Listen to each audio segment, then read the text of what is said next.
जी news channel मध्ये सर्व प्रेक्षकांचं हार्दिक स्वागत। ताज्या घडामोडी पाहण्यासाठी जी न्यूज चॅनलला सबस्क्राइब करा। अरे वा यार, तुझा फराळ तर खूपच टेस्टी आणि क्रंची झाला। अगं रेसिपी तीच नेहमीची आपली, पण मी तेल एम प्रकाश ऑइलचे वापरते, त्यामुळे अशी भारी टेस्ट येते। हो ग, बाजारामध्ये आजकाल खूप भेसळयुक्त तेल आले आहेत, म्हणूनच तर मी एम प्रकाश ऑइलचे तेल आणते, कारण त्यांच्या प्रत्येक थेंबात आहे शुद्धतेची हमी। मार्केटमधील केमिकल युक्त रिफाईंड तेलामुळे होणाऱ्या कॅन्सर सारख्या आजारांपासून स्वतःला व आपल्या कुटुंबाला वाचवण्यासाठी योग्य खाद्यतेलाची निवड करा। त्याला एक उत्तम पर्याय म्हणजे M Prakash oil इंडस्ट्रीजचे cold press नैसर्गिक पद्धतीने बनवलेले 100% शुद्ध सूर्यफूल आणि करडई तेल। आमचा पत्ता एम प्रकाश ऑइल इंडस्ट्रीज अधिकृत outlet, Shelke complex, Karjat Rashin road, Bhandewadi, taluka Karjat, जिल्हा अहिल्यानगर। आपली शहरं देशाच्या जीडीपी पैकी 65% जीडीपी तयार करतात। वस्तू आणि सेवांची निर्मिती शहरात होते, रोजगाराची निर्मिती शहरात होते, आरोग्य आणि शिक्षणाची व्यवस्था शहरात होते, आणि म्हणून शहरांना योग्य पद्धतीचं आपण त्या ठिकाणी काम केलं तर जो गरीब आहे, जो मध्यमवर्गीय आहे, त्याचं जीवनमान हे आपण बदलवू शकतो आणि अधिक रोजगाराच्या संधी देखील आपण तयार करू शकतो।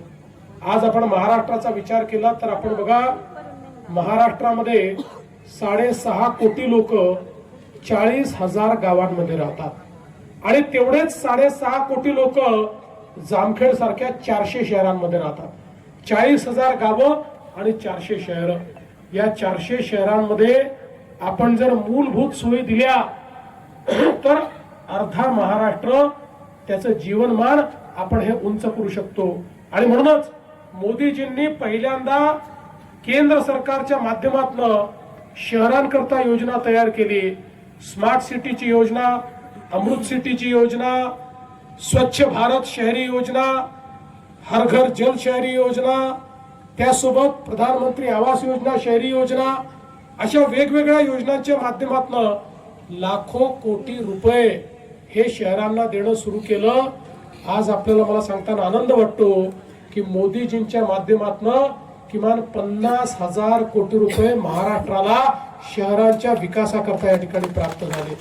आणि म्हणूनच आपण बघितलं असेल की ज्यावेळी आम्ही देखील राज्यात आलो, मी महाराष्ट्राचा मुख्यमंत्री झालो आणि रामभाऊ हे ज्यावेळी या महाराष्ट्रामध्ये पालकमंत्री झाले, आमच्या सोबतचे मंत्री झाले, त्यावेळी जामखेडमध्ये त्यांनी अनेक कामं सुरू केली।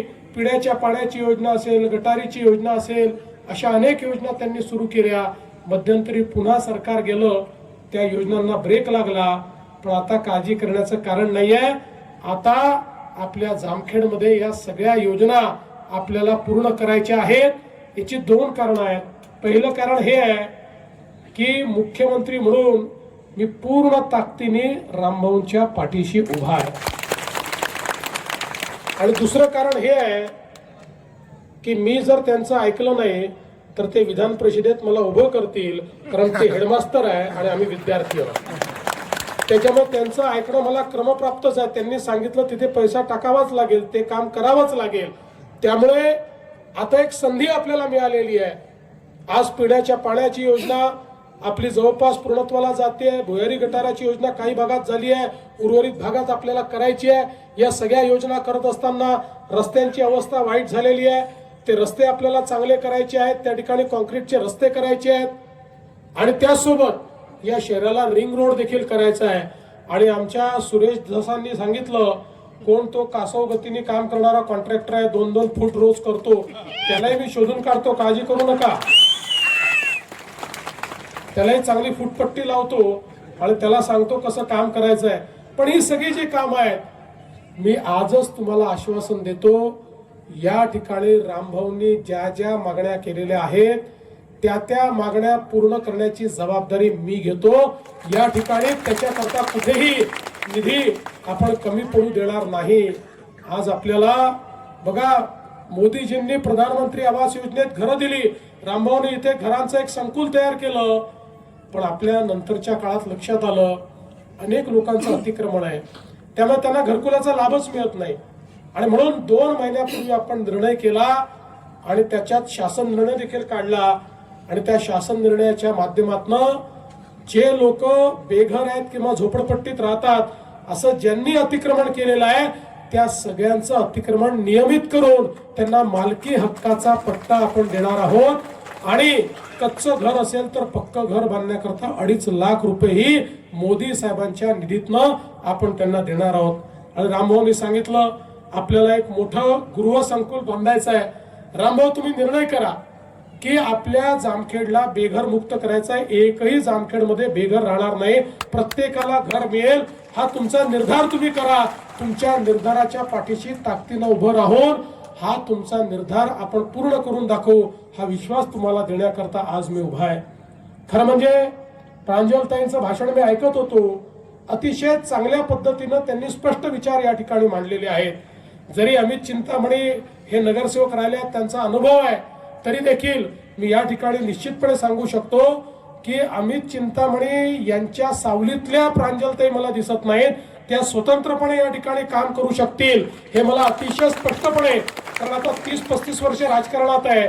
एखाद्या व्यक्तीला बघितल्यानंतर, त्यांचं भाषण ऐकल्यानंतर, त्यांचे विचार ऐकल्यानंतर आपल्याला त्यांच्या नेतृत्व गुणाचा अनुभव येतो. त्यातनं मी सांगतो की तुम्ही एक अतिशय कर्तव्यदक्ष अशा प्रकारच्या या ठिकाणी नगराध्यक्ष निवडून देणार आहात आणि निश्चितपणे आपल्या शहराचा विकास करण्याकरता एक मोठं पाठबळ या माध्यमातून आपल्याला मिळेल. बंधू भगिनींनो, मी आपल्याला एवढंच सांगण्याकरता आलोय. आपण इतके वर्ष बघतात, आम्ही जे बोलतो ते करतो. आम्ही केवळ आश्वासनं देऊन जाणारे लोक नाही आहोत. आता रामभाऊंनी या ठिकाणी सांगितलं जसं जलसंधारणाची कामं शहरात तुम्ही अलाव केली तशीच इतरही विभागांची कामं करा. काही अडचणी आहेत रामभाऊ, पण तुम्ही आणि आम्ही मिळून ते अडचणी देखील सोडवू. कारण ही जी आपली जामखेड सारखी शहरं आहेत ही शहरं पण आहेत आणि या ठिकाणी शेतकरी पण बसतो, या ठिकाणी शेतमजूर पण बसतो. त्यामुळे त्यांना त्या सगळ्या व्यवस्था आपल्याला द्याव्या लागतील, त्या सगळ्या गोष्टींचा त्यांना फायदा द्यावा लागेल आणि म्हणून निश्चितपणे त्या संदर्भातलं काम हे आपण करू. मागच्या निवडणुकीमध्ये आता 1 वर्ष 23 तारखेला आम्हाला झालं निवडून यायला. सरकारला तर 5 तारखेला 1 वर्ष पूर्ण होईल.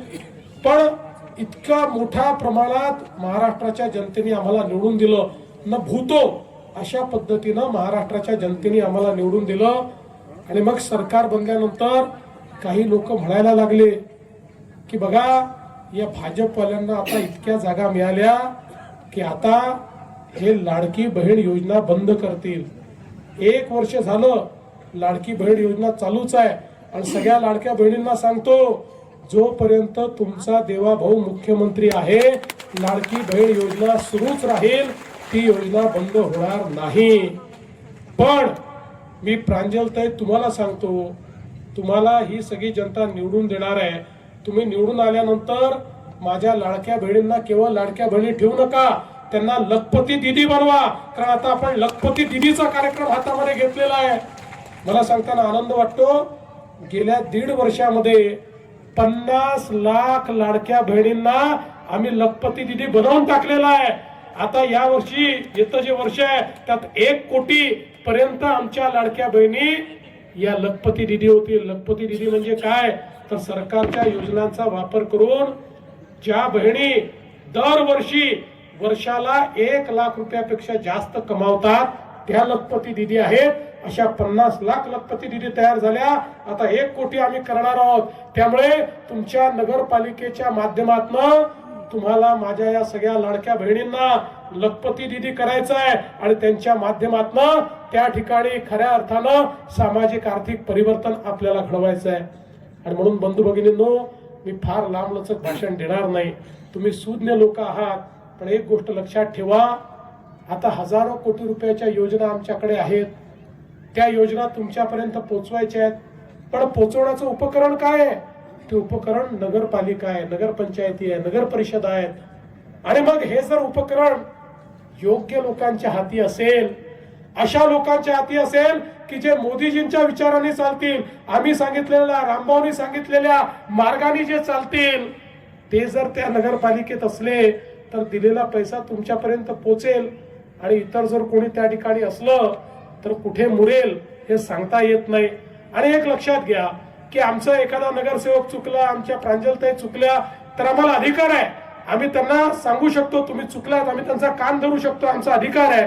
पण दुसरा कोणी त्या ठिकाणी असला आणि आम्ही दिलेल्या पैशाचं त्यांनी काही केलं तरी आम्हाला त्यांना बोलण्याचा अधिकार काही राहणार नाही. आणि म्हणून तुमचा विकास तुमच्यापर्यंत पोहोचवायचा असेल, मोदीजींचं विजन, तुमच्याकरता दिलेला निधी हा जर तुमच्याकडे पोहोचवायचा असेल तर तुम्हाला नगरपालिकेवरही कमळाचाच झेंडा लावावा लागेल. आणि म्हणून जाता जाता एवढीच विनंती करतो, उद्याच मतदान आहे, उद्या सगळे जण मतदानाला जा. उद्या दिवसभर तुम्ही कमळाची काळजी करा, पुढचे 5 वर्ष तुमची काळजी आम्ही करू, हा विश्वास तुम्हाला देतो.